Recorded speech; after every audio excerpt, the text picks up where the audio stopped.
Hello everyone, this side सी सोनाली जिंदल। हम इसके अंदर वीडियो के अंदर बजट 2024-25 के लिए जो रिसेंटली अनाउंस किया गया है उसको डिस्कस करेंगे। इसके अंदर जो हमारी ऑडियंस टारगेट है, फर्स्ट ये है कि as a aware Indian citizen जो भी बजट को लेके कुछ रिक्वायरमेंट्स आती हैं या कोई भी बजट आता है या कोई भी पॉलिसी डॉक्यूमेंट आता है गवर्नमेंट का, तो वो उसके रिगार्डिंग हमें अवेयरनेस होनी चाहिए। Second thing, if we are preparing for the UPSC, we will see how you can use it for the mains। किस तरह जो है इंट्रो, कंक्लूजन या सजेशंस के अंदर आप बजट को मेंशन कर सकते हैं। और थर्ड थिंग, प्रीलिम्स के अंदर से कैसे क्वेश्चंस बन सकते हैं, किस तरह पूछा जा सकता है, इसको हम डिस्कस करेंगे। और जो थर्ड है हमारा, एक फोमो रिमूव करने के लिए, फियर ऑफ मिसिंग आउट जो रहता है कि बजट आया है हमने नहीं सुना, हम इस वीडियो के थ्रू जो है एक बजट डॉक्यूमेंट जो है हम डायरेक्टली बजट डॉक्यूमेंट गवर्नमेंट का देख रहे हैं, ताकि आपको समझ आए कि आप खुद से कैसे इसको रीड कर सकते हैं। और जो बेसिक टर्म्स आपको इकोनॉमी की पता होनी चाहिए, जब बेसिक जो फिगर्स हैं आपकी इंडियन इकोनॉमी की वो आपको पता रहनी चाहिए। हम उसको लेके जो है डिस्कशन करेंगे। अब हम स्टार्ट करते हैं कि की फीचर्स क्या है रिसेंट बजट के अंदर। फर्स्ट आता है कि रोड मैप दिया गया है फॉर द विकसित भारत। तो टारगेट रखा गया है कि बाय द 2047 जो गवर्नमेंट है वो विकसित भारत को अचीव करेगी। इसके अंदर जो है 4 मेजर कास्ट के अंदर फोकस किया गया है, poor people, women, youth and farmer. और आप जानते हैं इसी टाइप के जो क्वेश्चंस हैं आपसे पूछे जाते हैं। तो जब भी जैसे वुमेन के ऊपर क्वेश्चन आता है या जब पॉवर्टी के ऊपर आता है, तो वहां पे आप मेंशन कर सकते हो इन द कंक्लूजन के इन द रिसेंट बजट जो है विकसित भारत को बनाने के लिए इंडियन गवर्नमेंट ने इस पे फोकस किया है। थीम के अंदर जो 4 जो मेन पिलर्स हैं उन पे लेके एम्प्लॉयमेंट, स्किलिंग, एमएसएमई और मिडिल क्लास। और अगर आपने रिसेंटली जो हमारी मेंस आंसर राइटिंग प्रोग्राम के रिलेटेड जो क्लासेस चल रही हैं उसको भी देखा है, तो वहां पे हमने डिस्कस किया है इकोनॉमी GS 3 मेंस के अंदर जो है ये टॉपिक्स जो है इम्पोर्टेंट है। वहां पे एम्प्लॉयमेंट के हमने इश्यूज देखे हैं, तो वहां पे स्किल डेवलपमेंट जो है मेन है और इसी के ऊपर जो है गवर्नमेंट फोकस करने वाली है। और जो इसके अंदर 9 प्रायोरिटीज को लिया गया है विकसित भारत के लिए। फर्स्ट प्रायोरिटी है productivity and resilience in the agriculture. तो हमने समझा कि विकसित भारत को अचीव करने के लिए इंडियन गवर्नमेंट ने 9 प्रायोरिटीज के ऊपर फोकस किया है। उसमें से फर्स्ट है एग्रीकल्चर। और एग्रीकल्चर के अंदर जो मेजॉरिटी जो फोकस किया जा रहा है वो किया जा रहा है एग्रीकल्चर रिसर्च के ऊपर।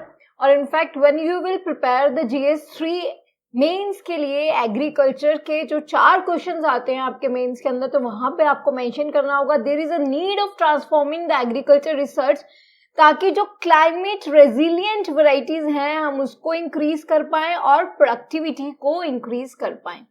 नेशनल कॉपरेशन पॉलिसी बनाई जाएगी, क्योंकि एक बार्गेनिंग पावर इंक्रीज होती है कोऑपरेटिव सोसाइटीज के थ्रू।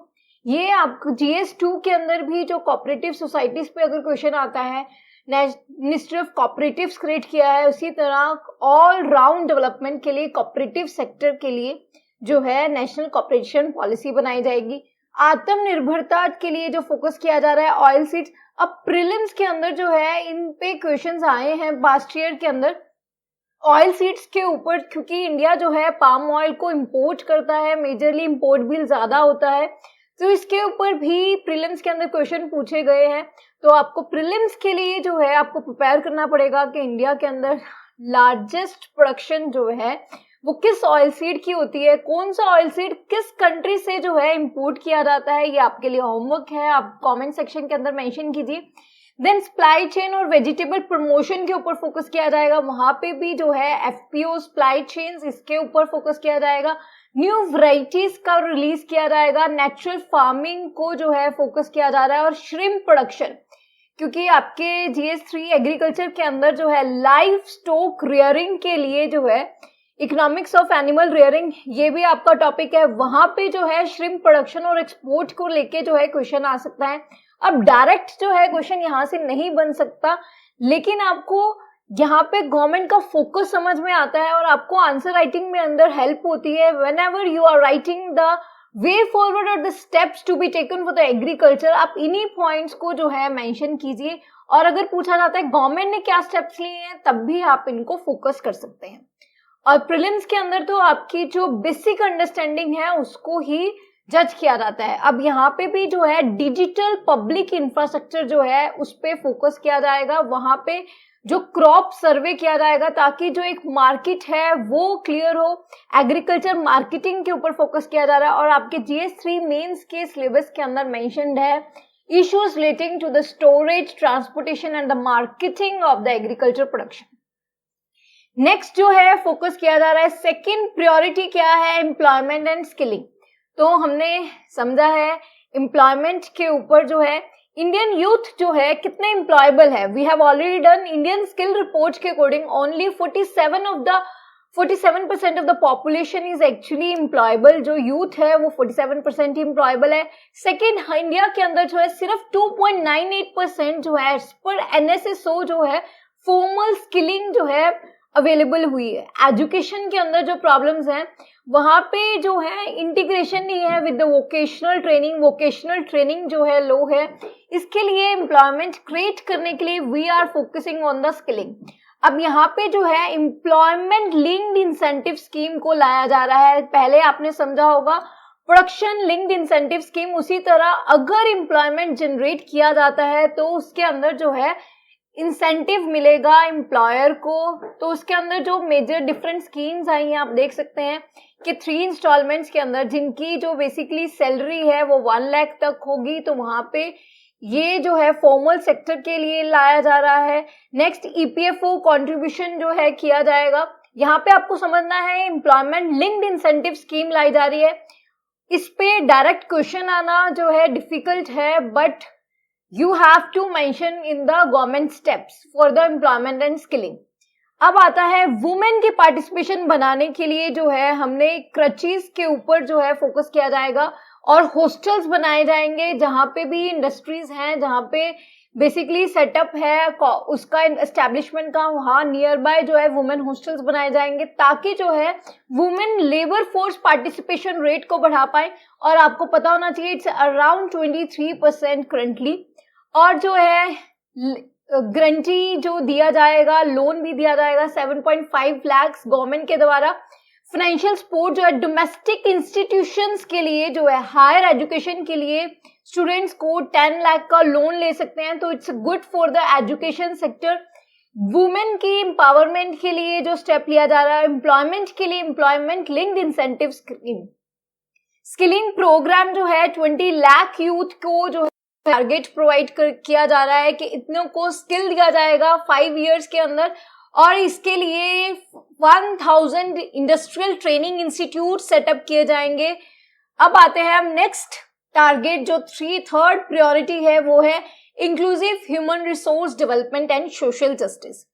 अब जब भी आप बेसिकली GS3 का मेंस का सिलेबस देखते हो तो वहां पे लिखा है इंक्लूसिव ग्रोथ, और GS2 का सिलेबस जब आप देखते हो तो वहां पे लिखा है ह्यूमन रिसोर्स के रिगार्डिंग, पॉवर्टी लिखा है, हंगर लिखा है। तो वहां पे जो है हम सोशल जस्टिस को भी पढ़ते हैं। तो इंक्लूसिव ह्यूमन रिसोर्स डेवलपमेंट और सोशल जस्टिस के लिए गवर्नमेंट जो है फोकस कर रही है। यू कैन मेंशन के this is the priority area of the government for becoming the विकसित भारत बाय द 2047।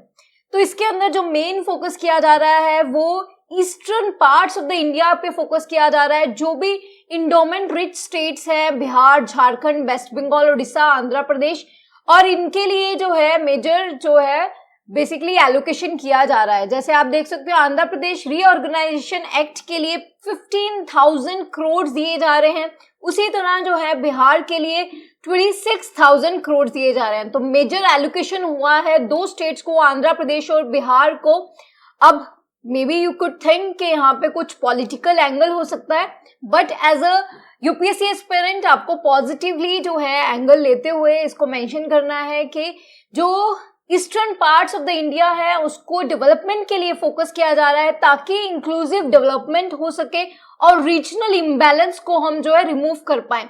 और आपको GS1 सोसाइटी का भी पता होना चाहिए। वहां पे रीजनलिज्म जो है एक कंसेप्ट है, आप वहां पे भी लिख सकते हो कि टू रिमूव द रीजनलिज्म, और इसको कैटर करने के लिए Indian government is now focusing on the eastern states, जो इंडोमेंट रिच स्टेट्स है वहां पे, क्योंकि कहा जाता है रिसोर्स रिच हैं वो स्टेट्स, लेकिन डेवलपमेंट डेफिसिट की वजह से जो है रीजनलिज्म की फीलिंग्स आती हैं।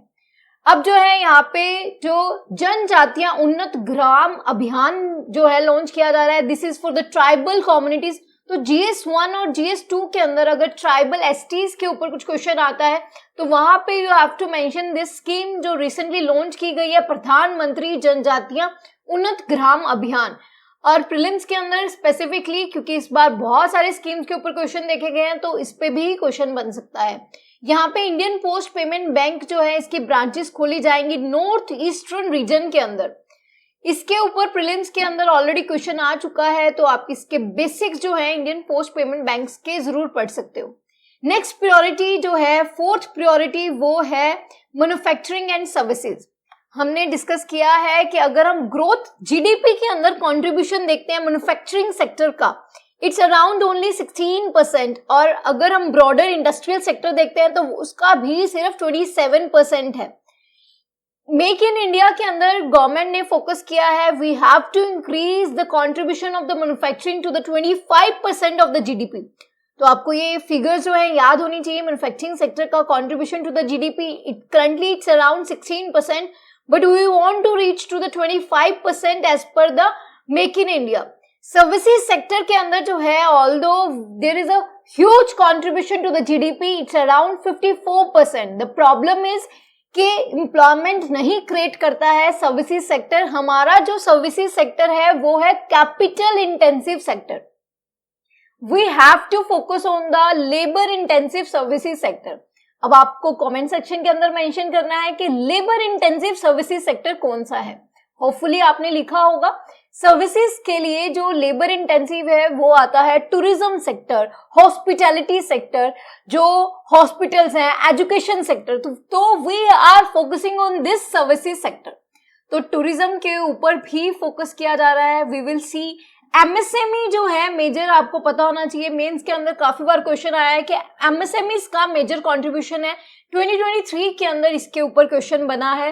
तो MSME का जो GDP के अंदर अराउंड 30% ऑफ द GDP जो है Indian GDP MSME sector contribute करता है। ट्रेड्स प्लेटफॉर्म, ये आपको पता होना चाहिए ऑलरेडी, जो डिस्काउंटिंग प्लेटफॉर्म है, वर्किंग कैपिटल रिक्वायरमेंट जो है उसको फुलफिल करता है। If you want to know the working capital, you can mention in the comment section। हम इसके ऊपर जो है एक वीडियो बना सकते हैं, बट ब्रीफली एक्सप्लेन कर देती हूँ। वर्किंग कैपिटल जो होता है वो होता है short term day to day requirements के लिए, जैसे रॉ मटेरियल परचेज करने के लिए जो है, रिक्वायरमेंट वेजेस को पे करने के लिए। तो इसके लिए ट्रेड्स प्लेटफॉर्म जो है लॉन्च किया गया था। इसके अंदर जो रजिस्ट्रेशन की जो लिमिट है उसको चेंज किया गया है, ताकि हम मैंडेटरी रजिस्ट्रेशन लेके आए, उसको कम कर दिया गया है।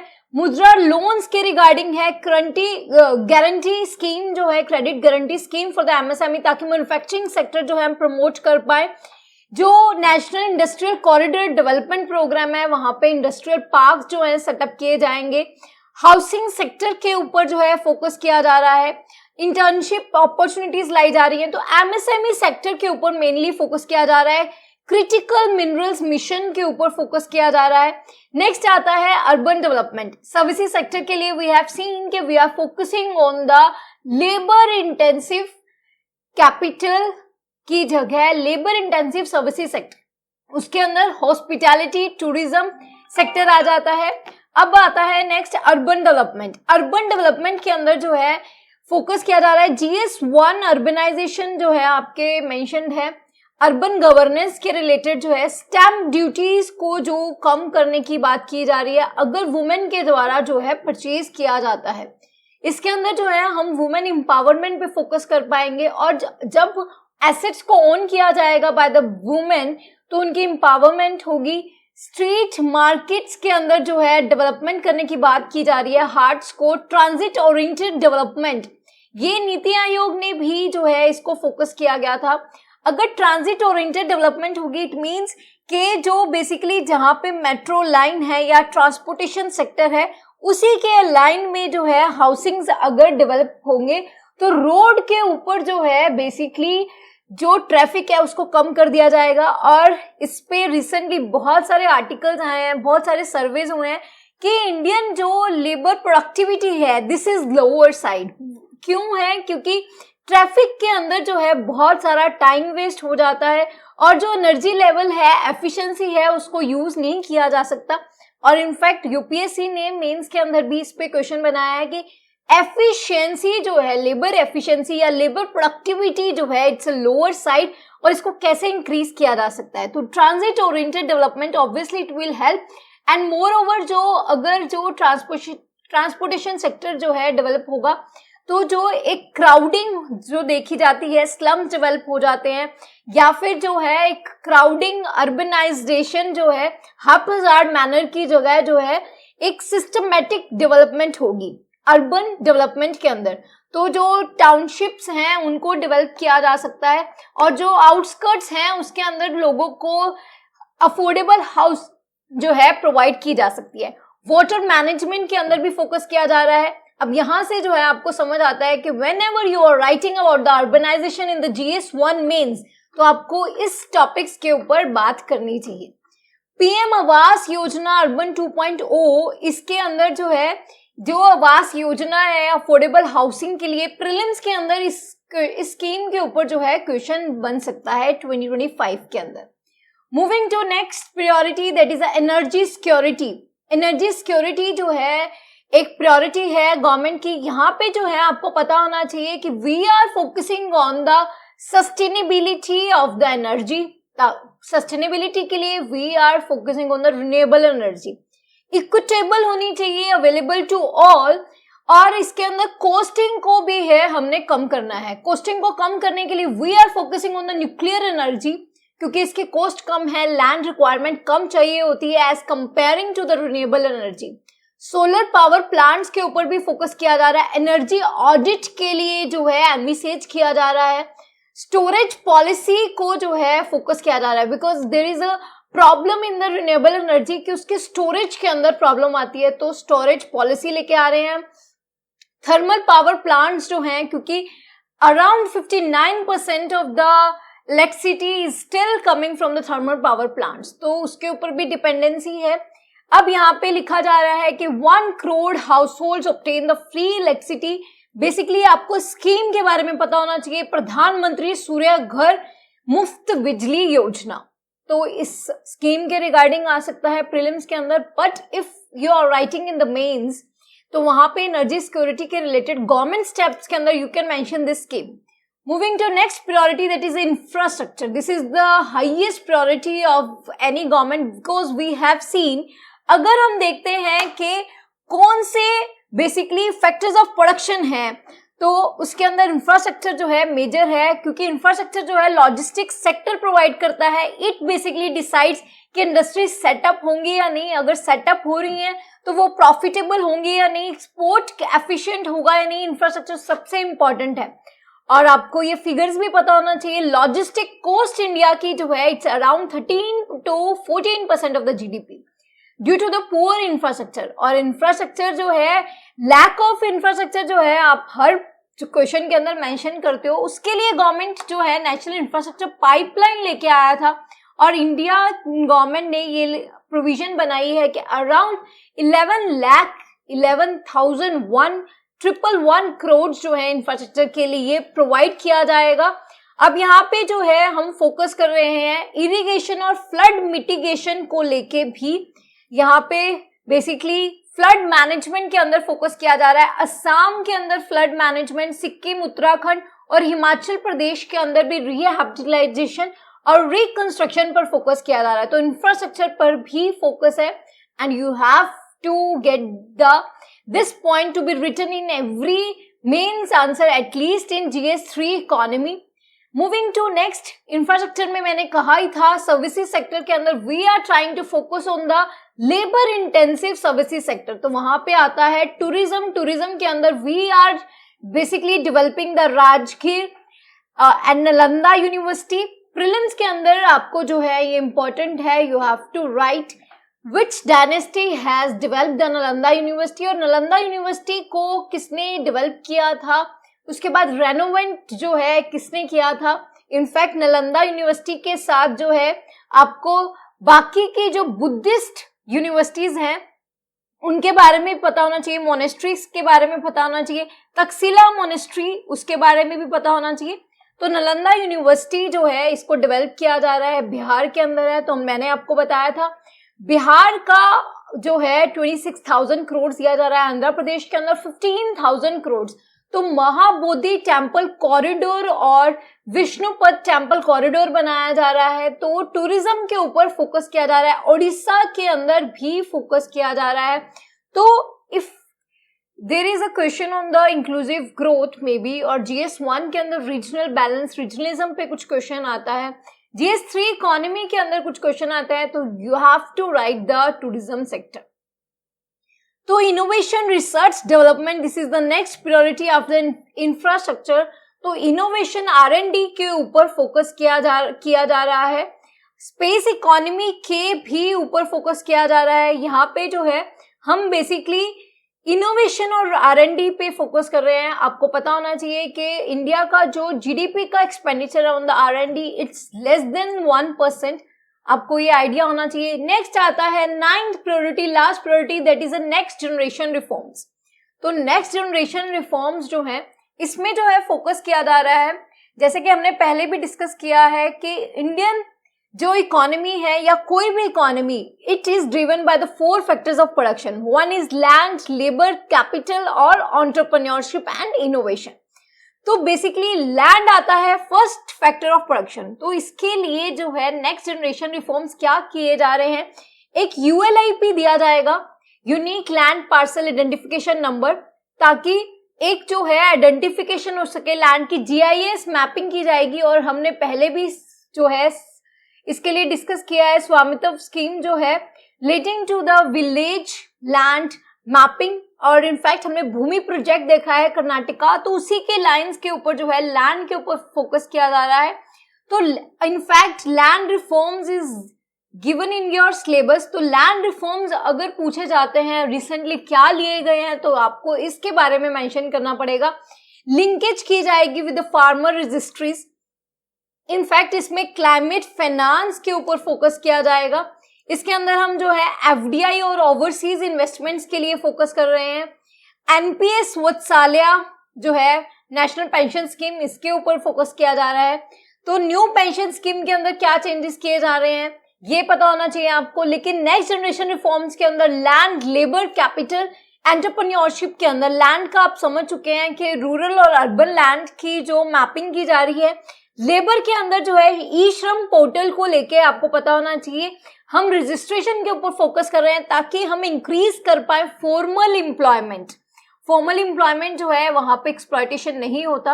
अब आते हैं हम कुछ फिगर्स की तरफ। कौन से फिगर्स को जो है मेंशन किया है बजट के अंदर। इंडिया की जो GDP है वो अराउंड कितनी मेंशन की जा रही है, यहाँ पे रियल GDP 8.2% जो है अराउंड ग्रो करेगा इंडिया। और करंट अकाउंट डेफिसिट का भी जो चार्ट है वहां पे भी इंप्रूवमेंट देखा जा रहा है। NPA जो है ग्रोस NPA, इसमें डिक्लाइन देखा जा रहा है। इसकी आपको एटलीस्ट कुछ फिगर्स पता होनी चाहिए। अगर हम यहाँ पे देखते हैं तो ये मार्च का जो है डाटा दिया गया है, बट आपको एक नेट पता होना चाहिए, इट्स अराउंड 6% और इन्फ्लेशन भी है जो 4% के राउंड जो है मेंटेन किया गया है, क्योंकि इंडिया के अंदर है इन्फ्लेशन टारगेटिंग। फिस्कल डेफिसिट भी जो है डिक्लाइन हुआ है, एस्टिमेट जो है वो 4.9% है, but the target is to reach till the 4.5%। तो आपको फिस्कल डेफिसिट पता होना चाहिए। और फिस्कल डेफिसिट होता क्या है, फिस्कल डेफिसिट जो है रिप्रेजेंट करता है कितनी बोरिंग्स की गई हैं बाय द गवर्नमेंट। यहाँ पे आता है पहले तो आपको बजट के अंदर हम बेसिकली क्या लेके आते हैं कि क्या जो है रिसीट्स आएंगी, क्या एक्सपेंडिचर होगा गवर्नमेंट का। अगर रिसीट्स ज्यादा होती हैं एक्सपेंडिचर से इसका मतलब सरप्लस है, लेकिन अगर रिसीट्स कम होती हैं एक्सपेंडिचर से तो इसका मतलब होता है डेफिसिट। तो फिस्कल डेफिसिट के अंदर जो है हम बेसिकली दोनों रिसीट्स को लेते हैं, revenue receipts and capital receipts. उसके अंदर जब हम माइनस कर देते हैं बेसिकली एक्सपेंडिचर, तो फिस्कल डेफिसिट आता है। लेकिन यहाँ पे जो है कैपिटल रिसीट के अंदर, क्योंकि लोन भी होता है गवर्नमेंट के द्वारा जो लिया जाता है, उसको नहीं माइनस किया जाता है, तो एट लास्ट जो है बोरिंग्स हमारे पास बच जाती हैं, जो कि रिप्रेजेंट करती हैं fiscal deficit. Fiscal deficit basically represents the borings of the government. तो बोरिंग्स ऑफ द गवर्नमेंट जो है उसके ऊपर इंटरेस्ट पे किया जाएगा। इनफैक्ट हम इसकी जब फिगर देखते हैं तो कितना एक्सपेंडिचर हुआ, यू कैन सी कि अगर हम पैसा जाएगा कहाँ, तो मेजर पोर्शन जो है वो है इंटरेस्ट पेमेंट्स। बेसिकली आप सोचिए कि इंटरेस्ट के अंदर 19% ऑफ द रिसीट्स जो हैं वो जा रही है। और अगर हम टैक्स इतना आता है फिर भी सबसे ज्यादा जो बेसिकली पैसा कहाँ से आता है वो है बोरिंग्स। तो हमने रिसीट्स को देखा, रिसीट्स के अंदर जो है आता है कैपिटल रिसीट होती है और रेवेन्यू रिसीट होती है। रेवेन्यू रिसीट के अंदर जो है रेगुलर डे टू डे जो रिसीट्स हैं, जैसे टैक्स का आना, फाइन्स का आना, फीस का आना, और होती है capital receipt. Capital receipt certain नहीं होती है, कैपिटल रिसीट के अंदर जो है वो अनसर्टेन होती है, प्लस वो डे टू डे नहीं होती है। यहाँ पे आ जाता है जैसे कोई लोन लिया हो, कोई ग्रांट मिली हो, इस तरह की कैपिटल रिसीट होती है।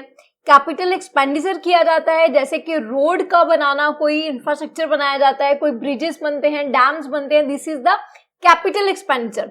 तो बेसिकली अगर जो पैसा है वो कैपिटल एक्सपेंडिचर के लिए खर्च किया जाता है तो वो लॉन्ग टर्म बेनिफिट देता है, क्योंकि अगर एक बार ब्रिजेस या रोड्स बन गई वो लॉन्ग टर्म जो है लॉजिस्टिक कॉस्ट को कम करेंगी। अगर इंफ्रास्ट्रक्चर के अंदर फोकस किया जा रहा है तो वहां पे भी आपको जो है फायदा होगा। लेकिन अगर वो पैसा जो है रेवेन्यू एक्सपेंडिचर के लिए खर्च कर दिया जा रहा है, वेजेस के अंदर, इंटरेस्ट पेमेंट्स के अंदर, या फिर लोन वेवियर के लिए, एमएसएमई सब्सिडीज के लिए, तो वहां पे जो है जो ये है वो शॉर्ट टर्म एक्सपेंडिचर है, वो बेनिफिट नहीं करेगा। और अगर लोन इस चीज के लिए आ जा रहा है तो इसका मतलब वो कभी भी उसको रीपे नहीं कर पाएंगे, क्योंकि उसका कोई बेनिफिट नहीं है, डेट ट्रैप के अंदर जो है फंस सकती है। तो आपको इससे पता लगना चाहिए कि हम जो है मेजर कंट्रीब्यूट कर रहे हैं टू द इंटरेस्ट पेमेंट्स। यहाँ पे आपको विजिबल हो गए होंगे फिगर्स, और आप देख सकते हो कि अगर टैक्सेस के अंदर वी कंपेयर, यहाँ पे जो है सबसे ज्यादा पैसा जो आ रहा है वो इनकम टैक्स से आ रहा है। नेक्स्ट जो है जीएसटी कंट्रीब्यूट करता है and other taxes. Excise duty जो है 5% कंट्रीब्यूट करती है। टैक्स रिसीट्स से अगर हम कंपेयर करते हैं, बोरिंग्स एज अलोन वो ज्यादा है 27%, और कंट्रीब्यूशन जो है पैसा कहाँ पे जाता है एक्सपेंडिचर के अंदर, वो मेजर जो है 19% इंटरेस्ट पेमेंट्स है। इनफैक्ट प्रीलिम्स के अंदर एक बार पूछा गया है कि it's around 20% of the highest जो एक्सपेंडिचर है, रेवेन्यू एक्सपेंडिचर, वो इंटरेस्ट पेमेंट्स है। देन आता है कुछ टैक्स प्रपोजल्स को देख लेते हैं, टैक्सेशन के अंदर क्या चेंज हुआ है। पहले हम देखते हैं कि एक इंडिविजुअल के लिए टैक्स स्लैब्स क्या चेंज हुई है। 0 to 3 lakhs जो है इट्स नील, और 3 to 7% जो है इट्स अराउंड 5%।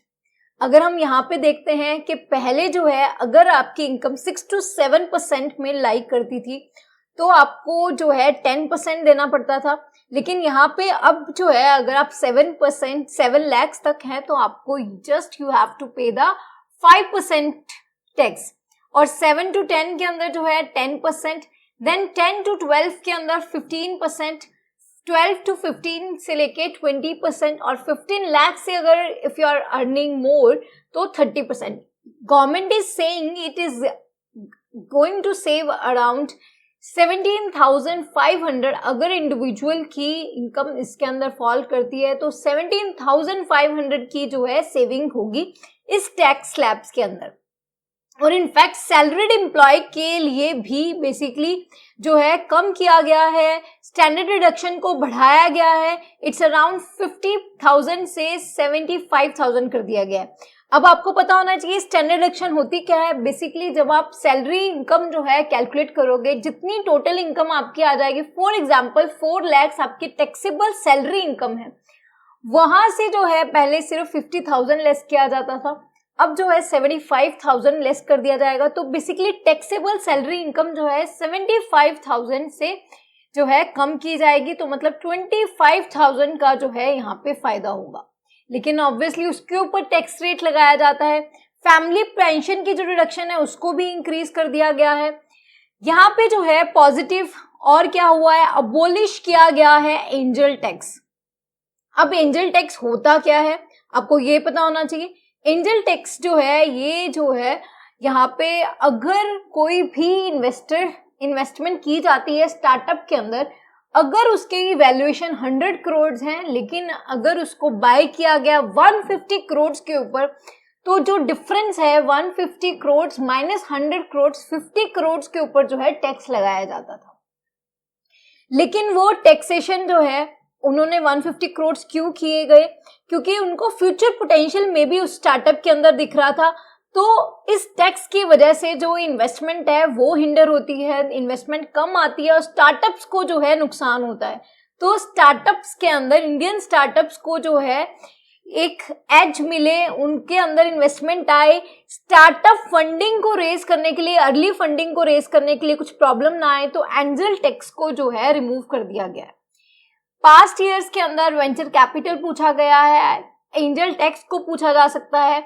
इनफैक्ट जो है यहाँ पे टैक्स रिजीम को और ज्यादा सिंप्लीफाई करने की कोशिश की गई है और इनफैक्ट कॉर्पोरेट फर्म्स जो फॉरेन कंपनीज हैं उनके ऊपर पहले टैक्स लगता था 40%, उसको कम करके 35% कर दिया गया है। तो फॉरेन कंपनीज को भी जो है यहाँ पे कम किया गया है टैक्स, ताकि जो है इंडिया के अंदर हम एम्प्लॉयमेंट क्रिएट कर पाए और जो फॉरेन इन्वेस्टमेंट है उसको इंक्रीज कर पाए।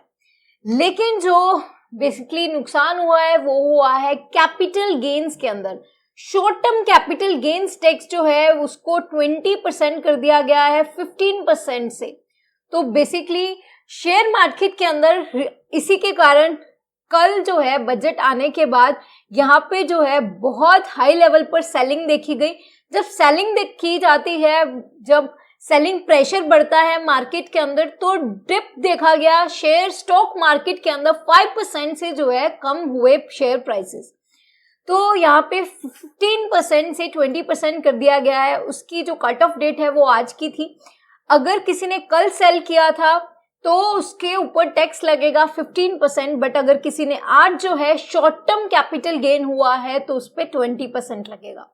अब 20 शॉर्ट टर्म कैपिटल गेन क्या होता है, इसका मतलब ये होता है कि कुछ होल्डिंग पीरियड, अगर मान लो जैसे एक शेयर है उसको अगर आप 1 साल के लिए जो है होल्ड करते हो, अगर 1 साल के विद इन ही सेल कर देते हो तो उसको कह देते हैं शॉर्ट टर्म कैपिटल गेन। अगर 1 साल से ज्यादा होल्ड किया जाता है तो उसको कहते हैं लॉन्ग टर्म कैपिटल गेन। अब इसके होल्डिंग पीरियड की जो डेट्स हैं वो टाइमलाइन डिफरेंट होती है। जैसे यहाँ पे चेंज किया गया है बॉन्ड्स के लिए, पहले वो 36 मंथ्स थी शॉर्ट टर्म के लिए, लेकिन अब जो है 24 मंथ्स कर दिया गया है। अनलिस्टेड शेयर्स के लिए पहले भी 24 मंथ्स था। तो शेयर्स, आपको इक्विटी शेयर्स के रिगार्डिंग पता होना चाहिए। तो यहाँ पे आता है लॉन्ग टर्म कैपिटल गेन, इसका भी टैक्स बढ़ा के 12.5% कर दिया है। ये जो है पहले 10% था। तो लॉन्ग टर्म कैपिटल गेन जो है वो भी 10% से जो है 12.5% हुआ है। लेकिन यहाँ पे एक जो अच्छी बात ये हुई है, लॉन्ग टर्म कैपिटल गेन पहले जो है एग्जम्प्ट होता था, लेकिन उसको जो है रिसेंटली कुछ साल पहले जो है टैक्सेबल बनाया गया था। अगर long term capital gain taxable है, वहां पे जो है कुछ एग्जम्पशन मिलती है। जिस तरह हमने सैलरी की डिडक्शन को समझा था, उसी तरह यहाँ पे भी एग्जम्पशन मिलती थी 1 लाख रुपए की, लेकिन यहाँ पे भी एग्जम्पशन को बढ़ा के 1.25 लाख कर दिया गया है। तो इसका मतलब अगर आपका कैपिटल गेन 1,25,000 हुआ है लॉन्ग टर्म कैपिटल गेन, तो आपको कोई टैक्स नहीं लगेगा। लेकिन अगर 1,50,000 हुआ है तो 25,000 के ऊपर जो है long term capital gain tax लगेगा। कितना लगेगा? 12.5%। अब इसके अंदर जो है हम देख लेते हैं आगे कि क्या मेजर बेसिकली किस सेक्टर के अंदर जो है मेजर एलोकेशन किया गया है। डिफेंस सेक्टर के अंदर किया जा रहा है। डिफेंस के अंदर ऑल्दो इस तरह के क्वेश्चंस पास्ट ईयर में नहीं देखे गए हैं, बट आप देख सकते हो यहाँ पे आप कि कौन सी मिनिस्ट्री को कितना जो है फंड एलोकेट किया गया है। आप इस स्लाइड का स्क्रीनशॉट लेके आप इसको देख सकते हो, लेकिन आपको एग्जाम्स में इस तरह नहीं पूछा जाएगा। स्कीम्स के रिगार्डिंग भी यहाँ पे मेंशन कर दिया गया है कि कितना एलोकेशन हुआ है, कितना बजट जो है इंक्रीज हुआ है। लेकिन आपको यहाँ से ये समझना है कि इसका मतलब ये है कि इन सेक्टर्स के ऊपर जो है गवर्नमेंट फोकस कर रही है. You have to mention about them in the Mains and in fact अगर आप इन्वेस्टमेंट करते हैं तो यहाँ से जो है आप देख सकते हो कि फार्मास्यूटिकल इंडस्ट्री के अंदर जो है इंक्रीज किया गया है PLI इंसेंटिव्स. तो यहाँ के इस जो इंडस्ट्रीज हैं वहां पे आप इन्वेस्टमेंट का सोच सकते हो. सोलर पावर के अंदर, रिन्यूएबल एनर्जी के अंदर गवर्नमेंट फोकस कर रही है तो वहां पे आप सोच सकते हो. अब मूव करते हैं receipts, capital receipts, revenue expenditure. हमने ऑलरेडी देख लिया है कि रिसीट्स माइनस एक्सपेंडिचर, अगर रिसीट ज्यादा है तो सरप्लस होता है, अगर एक्सपेंडिचर ज्यादा है तो डेफिसिट होता है. फिस्कल डेफिसिट जो है 4.5% जो है गवर्नमेंट का टारगेट है. इन्फ्लेशन हमने समझा 4% के around we are able to maintain. अब यहां से आप रेवेन्यू रिसीट्स देख सकते हो कितनी है, कैपिटल रिसीट्स देख सकते हो. इफेक्टिव कैपिटल एक्सपेंडिचर के फिगर आप मेंस के अंदर मेंशन कर सकते हो कि यहाँ पे 15 लाख करोड़ जो है हमारा बजट एस्टिमेट है. लेकिन you have to remember that basically figure जो हमने डिस्कस की थी 11,11,000 करोड़ जो है हम गवर्नमेंट जो है कैपिटल एक्सपेंडिचर इंफ्रास्ट्रक्चर के ऊपर फोकस करेगी. अब इसको हम लेक्चर को यहीं पे एंड करते हैं. तो हमने एक ब्रीफ में समझा कि 9 प्रायोरिटीज के ऊपर जो है गवर्नमेंट फोकस कर रही है. उनके अंदर जो है क्या क्या लिया जा रहा है हम उसको देखा हमने. फिस्कल डेफिसिट का टारगेट कितना है उसको हमने देखा. फिस्कल रिस्पॉन्सिबिलिटी बजट मैनेजमेंट के अंदर जो डेट को कम करने के लिए बेसिकली फिस्कल डेफिसिट को मेंटेन किया जाता है. फिर हमने देखा कि कौन सी मिनिस्टर को कितना एलोकेट हुआ है. टैक्सेशन रिफॉर्म्स जो हैं, जो भी चेंजेस आए हैं हमने उसको देखा. अब आप होपफुली इसको एक जो फियर है इसके ऊपर मिस करने का वो आपका रिमूव हो चुका होगा और हमने बहुत ही कम टाइम में सारे बजट को जो है देखा है. आप इसको प्लीज यूज करिए इन द मेंस आंसर्स. और प्रीलिम्स के लिए जो है इसके concepts basically basic to basic terms की तरह समझने की कोशिश कीजिए. All the best to all of you. Thank you.